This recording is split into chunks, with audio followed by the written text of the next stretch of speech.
Welcome to the Old Time Radio Westerns. I'm your host, Andrew Rhynes, and let's get into this episode.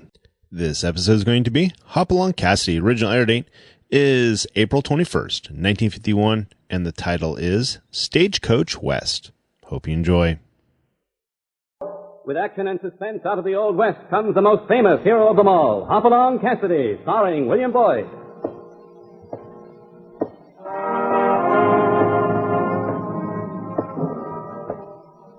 The ring of the silver spurs heralds the most amazing man ever to ride the prairies of the early West, Hopalong Cassidy.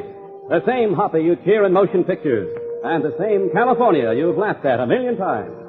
Raw courage and quick shooting have built a legend around this famous hero. Hopalong is a name to be feared, respected, and admired, for this great cowboy rides the trails of adventure and excitement. William Boyd as Hopalong Cassidy, and Andy Clyde as California. Well, Hoppy, what about our story? This one, Stagecoach West. California and I were riding through the bleakest country I've ever seen. Flat tableland edged by bare rolling hills. Up ahead, maybe half a mile, vultures circled in the sky, adding a sinister touch to the scene. California and I were still above the tableland, threading our way out of the hills, and the sight of the carrion had been holding our eyes for the last 30 minutes.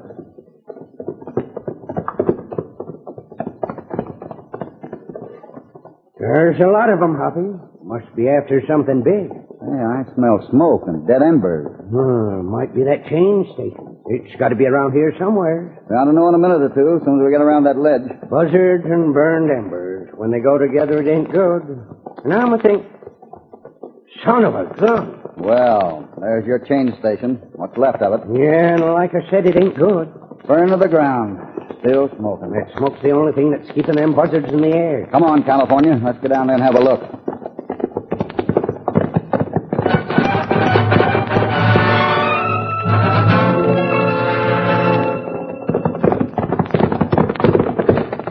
Oh, boy, hold it. Nothing much left. Not unless you want to count the rims to them wagon wheels. You can get the horses in the barn. No sign of any human remains, though. Let's see, this pile of embers must be the house, wouldn't it? What's that at your feet there? Nothing that I... Uh-oh. What is it? I guess it's all that's left of your relay station keeper. Jim Newton. You know something, Hoppy? I've seen this kind of work before, and it always means just one thing. Engines on the warpath.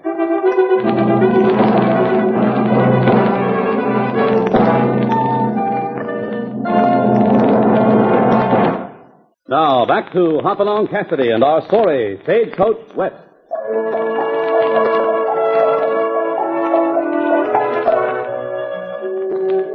Hoppy and California have come upon the smoldering remains of what had once been a change station for stagecoach horses. In the midst of the embers lies the charred body of Jim Newton, the station keeper. It's California's idea that the destruction and murder is the work of Indians on the warpath. I can't believe you're right. In this area, there'd have to be Apaches. And there's been nothing to arouse them. Oh, how do we know? Toledo's too intelligent a chief. I know him. I know the way he thinks. Ain't you forgetting that nephew of his, Cavallo? Now, there's an Indian that likes nothing better than going the warpath. And he could always pick up a bunch of followers from the other side of the border. No, Toledo has too much control. Sure you really believe that, Hoppy, or do you just want to believe it? Come on. We better ride into the settlement. I got to know that the stagecoach no longer has a change station at this particular spot.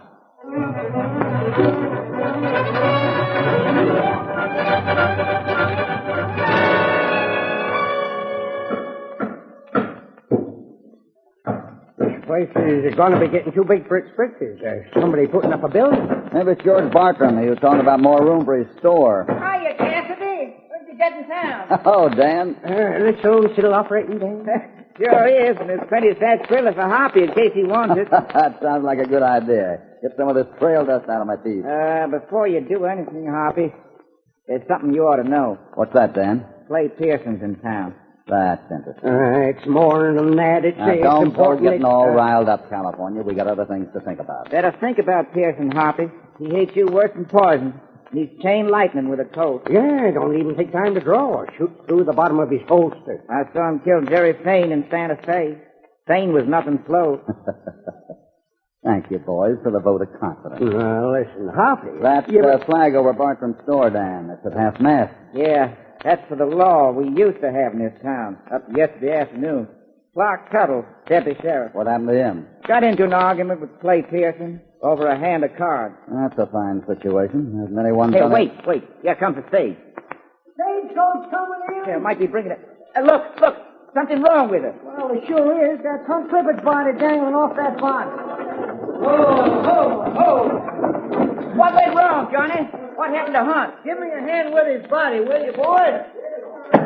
You dead, Johnny? Oh, it sure is. I got another one back in the coast. Road agents, Johnny? No, it weren't road agents. It was a lot worse. We run into them just this side of Brighton Fort. Ran into what? Apache. On the warpath.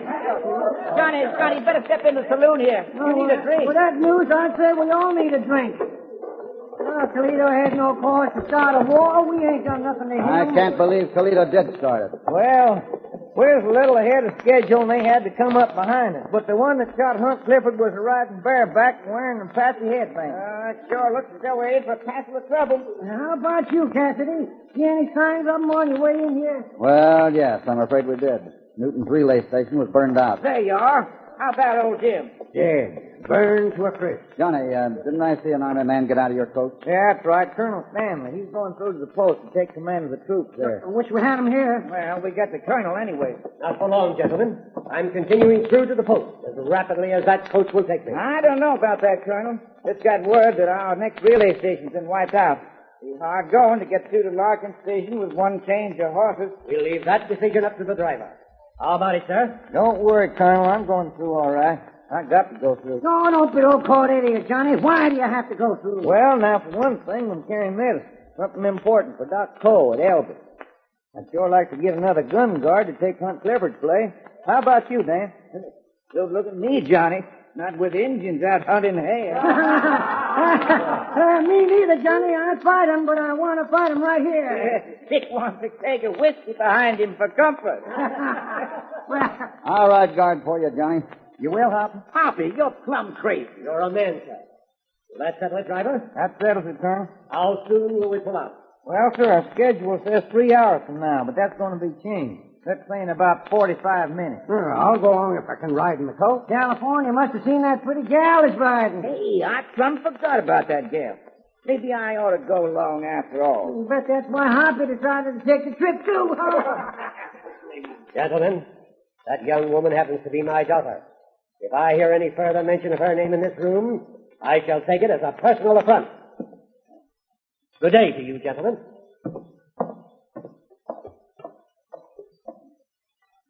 Them soldiers sure think they're high and mighty. Good thing for him I ain't wearing hardware. I'd have called him on that. Good thing you didn't, Dick. You'd have had that sword out and you'd been skewered while you was thinking about it.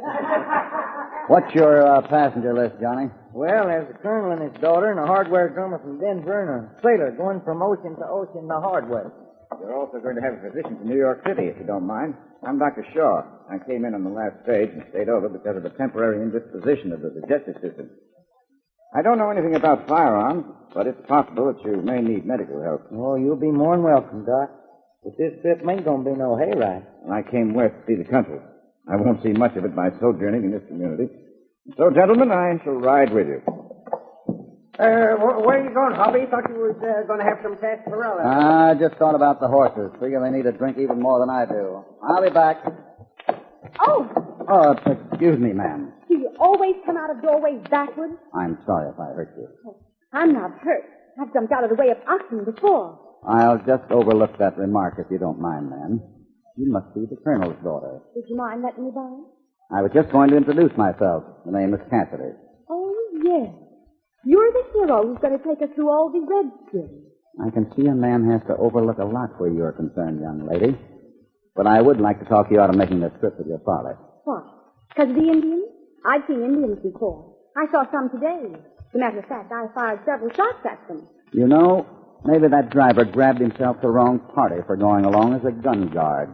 Always taking care of things, ain't you, Cassidy? Hello, Pearson. They told me you were around. And you should have played it smart. You don't see me getting out in the sun.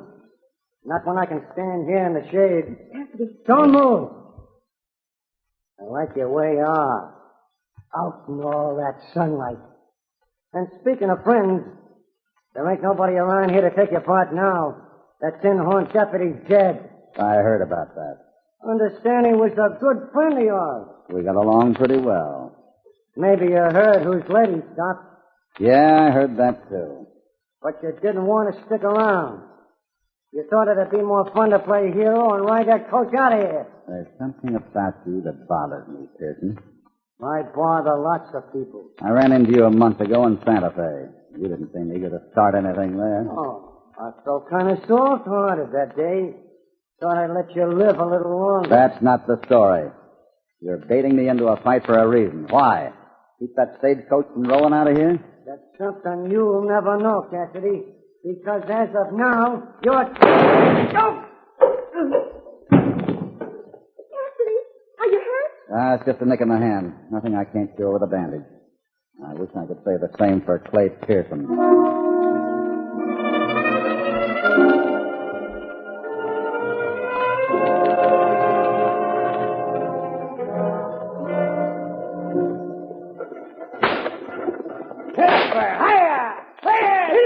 You got away nicely, Johnny.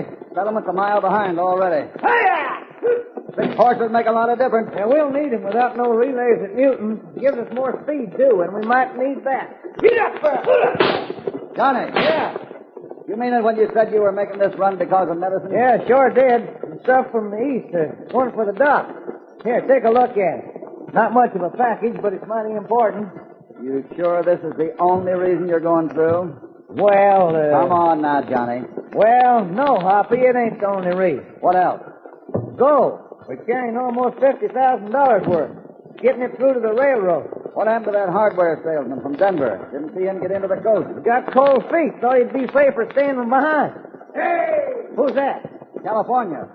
He's pointing back at something. Seems to want us to pull up. On this grade, he's plumb local. What's wrong? He's right, Johnny. Settlement's being attacked. Then we got clear just in time. I wouldn't say that. Some of them are pulling away. They're pulling away and coming after us.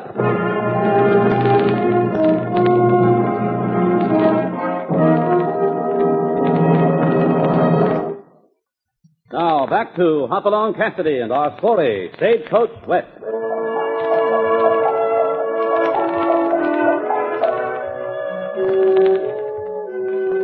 With a woman among its passengers and a cargo of gold, the stagecoach rolls to the west, alone in a bleak country, pursued by a band of marauders wearing the headbands of the dreaded Apache.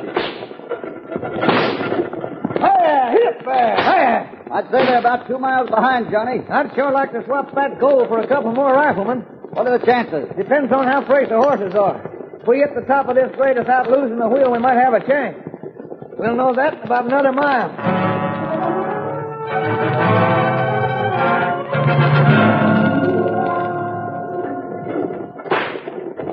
There you are, Johnny, over the hump. How much you pick up on it? Maybe half a mile. That's too much. They're riding pretty snag. There's only 10 of them. How about running till we get to that cut and go for rock and then making a fight of it? It's a good idea, if we can make it.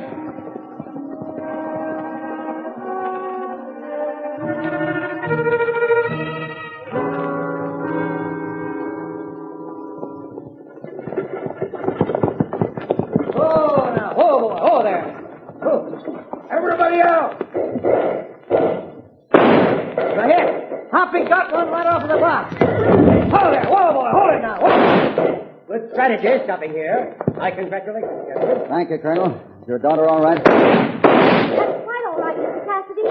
You get another one, Hoppy? That's fine shooting, Cassidy. They all seem to have carbines. I'm outranging them with this sharp. They certainly show no indication to come in. Renegades. I'll clear them out of this country when I get troops behind me. Hope I live to see you do that, Colonel. Can I be of any help? It's a shooting war, Doc. Grab a rifle. That sailor seems to be doing all right. Oh! The sailor's been wounded. Doc, here's your... No, it's too late. He never knew what hit him. The sailor? Oh, hey, that's too bad. Johnny! Oh. Quick, Doc! Oh, no. Not now, just when you're going on. Look there. That's exactly what they're doing. They're quitting. I wouldn't say that, Colonel. They probably figured there ain't enough of them right here to do the job. But these planes might be full of them. I got a hunch they're just hanging back until they get a bigger band. How's Johnny, Doc? Wound in the front and one in the back. Bullet went right through. Is he going to live? If he's lucky. Those fellas are out of sight, Cassidy. We're going on, aren't we? As soon as we bury that sailor, we might as well face it. Getting through to Benton City is going to have its problems.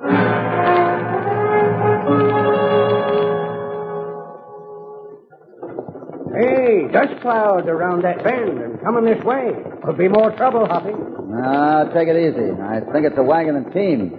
Hey, you're right. It's a woman and a couple of kids. Pull up. We'll have a word with them. Right, Hoppy. Whoa there. Whoa.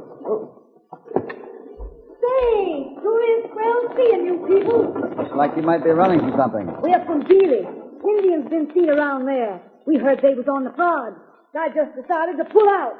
We're heading for safer territory. You'd better take some other route. We left trouble like that behind us. Yeah? Nothing but bad news all round again.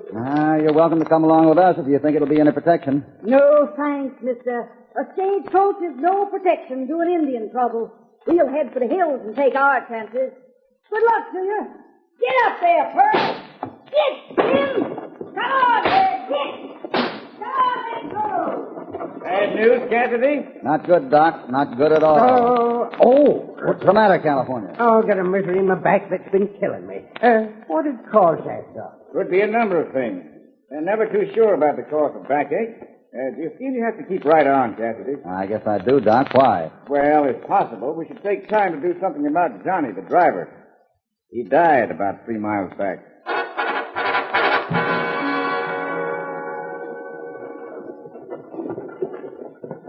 Wonder if that next relay station is still intact. It better be. These nags ain't good for nothing but jogging. How much further is it? A mile or so. Feels good to be riding along in the dark. Makes a fellow feel safer somehow. Makes you feel like... Here they come again, Hoppy. How many of them, Hoppy? Can't tell. Lean over a little more while I...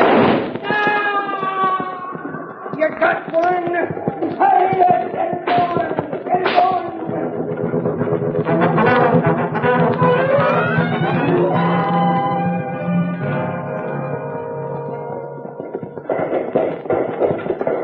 It's here, Hoppy. The relay station's still here. Whoa, Anna, whoa. Swing them up to the shed. We'll have to defend our horses as well as ourselves. I'll get the doors open. Better hurry, Hoppy. Come ahead. Up there. Get up there.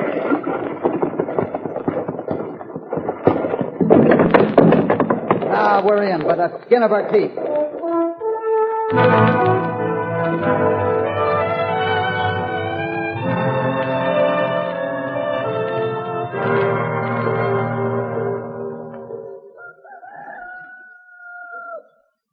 Well, here comes the first light of dawn. So it is. Hoppy, Yeah? I want to say I'm sorry the way I acted back at the settlement. I didn't mind. When a woman gets bumped like that, she's got a right to throw a few sparks. You've been carrying the responsibility of making critical decisions for us. It hasn't been easy for you. That was tougher on that sailor and Johnny the driver. They're both dead. Do we have a chance? I figure there are about 10 of them left, which makes us too tough for them as long as we hold up here. They know we have to move out. No food, no water. Well, how about the cabin? California and I slipped over there right after midnight while you were asleep. Found a piece of moldy bacon. And the keeper? Dead, both of them. When do you think they'll attack again? Don't answer that, Cassidy. I'd rather just keep guessing. Better for my morale. Hello, Doc. You got any sleep? A little. California been testing you again. There's a man who's never known a sick day in his life. Let him get near a doctor and he starts groaning. In the profession, they'd say he has a touch of hypochondria. A lot of people are pretty fond of that ailment. Wonder where he is, by the way. California? Oh, he slipped outside again. Well, I thought you knew. He'll end up stopping lead. That could be him now. I'll get it. Careful, Hat. Careful, Hop. Hoppy. Come here a minute. You're too dark. Where? Right over here. Don't worry. They're drawn off. I want you to see something. Important. What are we supposed to see? There's a little gully, and there's one of them down in it. Must have stopped one of our bullets last night. Gully? But, oh, I see. It's an Indian. It looks like an Indian, all right. War paint and all. This is the first time I've ever seen an Apache with blonde hair. I'd call that fellow a pug-nosed renegade white. Cassidy, you're right. He is a white. I wouldn't get down there, Doc. We might have to break for the barn any second. All right, Cassidy. They're white. But why? Ever hear of Ventral's raiders? Yes, but still... Killers, rustlers, bandits. If they wanted to go on a reign of terror, what would be the best way to pull out of it without bringing the whole country down on them? I see, Cassidy. Put the blame on the Apaches. I felt all along that Chief Toledo wouldn't be guilty of a thing like this. Colonel, what about those troops of yours? How will they act in this? Major McKittrick isn't a man to hang back and do nothing. If I'm not at the post by tomorrow afternoon, he'll move out. And his plan of action? Probably a direct attack against the Apache reservation. That's what I've been afraid of. So we have to get through to keep an innocent tribe from being wiped out. We'll try directly for the post. The animals are still tired. They'll need all day for rest. I think you need rest too, Cassidy. Well, that might be a good idea. You take over guard duty at dusk, Doc. Right. The rest of us will get some sleep then. We'll make a run for it at midnight tonight.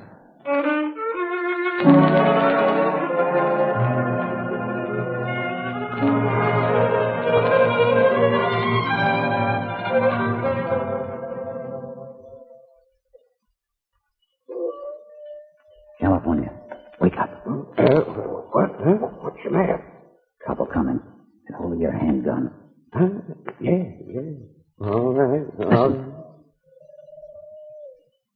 Just now. A human now. Giving those coyotes a signal to come after us. Human coyotes. That's the Doc calling them in. Why, Hoppy, what do you mean? He's guarding the door, ain't he? Yeah, he's guarding the door. Hey, Colonel's awake, too. Awake and ready. Keep your eye on the door. Those renegades are coming through any minute. What? How are they going to get in? The Doc's going to let them in. I still can't believe it, Cassidy. Hoppy, you can't be right. I know I'm right. How about Sally, Colonel? She out of the line of fire? I persuaded her with some difficulty to go back into one of the stalls. Hoppy, what's this all about? Shh. Listen. Here they come. Let them get all the way in here.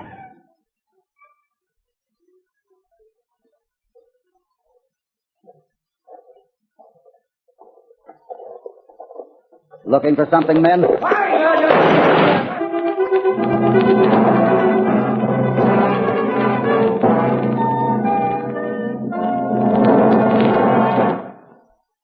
Now, back to Hopalong Cassidy. Just for them. That's all that get away. And the Doc wasn't one of them. The Doc's dead. That's good news. It means we'll get through to Elby. 4 of them will never attack us. How's the shoulder, Colonel? Well, it's going to growl at me for a few days. But when I think of how completely we took those renegades by surprise, I'll be able to grin at it. And think that Doc was part of that gang. You really believe he was Ventral himself, Hoppy? I'd say there was no doubt of it. Ventral's reputation makes him out to be well-spoken and educated, but not educated enough to be a doctor. You ready to leave, Sally? I'm ready, Hoppy. Let's get the Colonel into the coach. Man, oh, man. The way they walked into that trap. It was their only chance to survive. We had to trap them some way. How did you know, Hoppy? What made you think that man wasn't really a doctor? Ever notice how doctors talk when they speak of medicine? They might know the answer to something, or they might not. But in mentioning it, they always use the word we. But Ventral, every time he mentioned the medical profession, he used the term they. It was just a hunch. Oh, and it saved our lives. All right, California, let's go. Get up there. Hey! All right, let's go. Hey! Get going.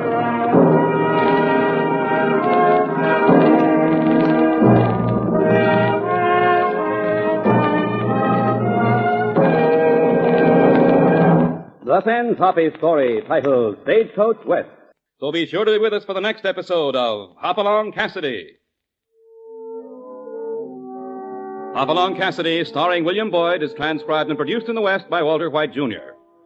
All stories are based upon the characters created by Clarence Mulford. This is a Commodore production.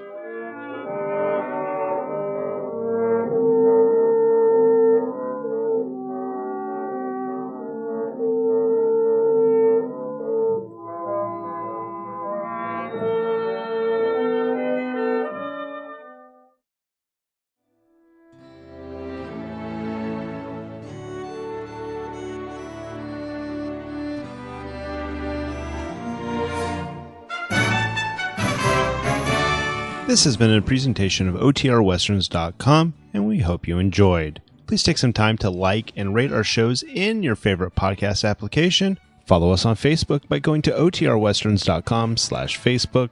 Join in the conversation by going to otrwesterns.com/Discord. And don't forget to send us an email, podcast@otrwesterns.com. This episode is copyright under the Attribution Non-Commercial Share Alike copyright. For more information, go to otrwesterns.com/copyright.